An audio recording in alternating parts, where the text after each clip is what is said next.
വിശുദ്ധ മത്തായിയുടെ സുവിശേഷം അധ്യായം 12 43 മുതൽ 45 വരെയുള്ള തിരുവചന ഭാഗമാണ് നാം ധ്യാന വിഷയമാക്കുക. അശുദ്ധാത്മാവ് ഒരു മനുഷ്യനെ വിട്ടുപോകുന്നത് പാപമോചനത്തിൻ്റെ അവസരത്തിലോ പിശാചുബാധ ഒഴിപ്പിക്കുന്ന അവസരത്തിലോ ആകാം. എന്നാൽ സാത്താൻ തിരിച്ചുവരവിനായി എപ്പോഴും ശ്രമിക്കുന്നു. അതിനാൽ സാത്താനിൽ നിന്നും വിമോചിതനായവൻ താൻ സുരക്ഷിതനാണെന്ന് ചിന്തിക്കരുത്. തിന്മയിലേക്കുള്ള പ്രലാപനം എപ്പോഴും തുടരുന്നതിനാൽ സാത്താൻ്റെ അടിമത്തത്തിൽ വീഴാതിരിക്കാൻ ജാഗ്രത വേണം. മനുഷ്യനെ പ്രലോഭിപ്പിക്കുന്നത് യുഗാന്തം വരെ സാത്താൻ തുടരും. നാം പരിചയപ്പെടുന്ന വിശുദ്ധ സ്റ്റീഫൻ. അപ്പോസ്തലന്മാർ തിരഞ്ഞെടുത്ത ഡീക്കന്മാരിൽ ഒരാളാണ് സ്റ്റീഫൻ അഥവാ സ്തെഫാനോസ്. അദ്ദേഹത്തിൻ്റെ പ്രഭാഷണങ്ങളിൽ ചെറുത്തു നിൽക്കാൻ കഴിയാതെ വന്ന യഹൂദർ ദൈവത്തിനും മോശയ്ക്കുമെതിരായി ദൂഷണം പറഞ്ഞുവെന്ന് പറഞ്ഞു.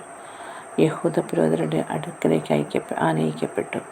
പിന്നീട് അദ്ദേഹത്തെ നഗരത്തിന് വെളി കൊണ്ടുപോയി കല്ലെറിഞ്ഞു കൊന്നു. എല്ലാവർക്കും നല്ലൊരു ദിവസം ആശംസിക്കുന്നു. God bless you.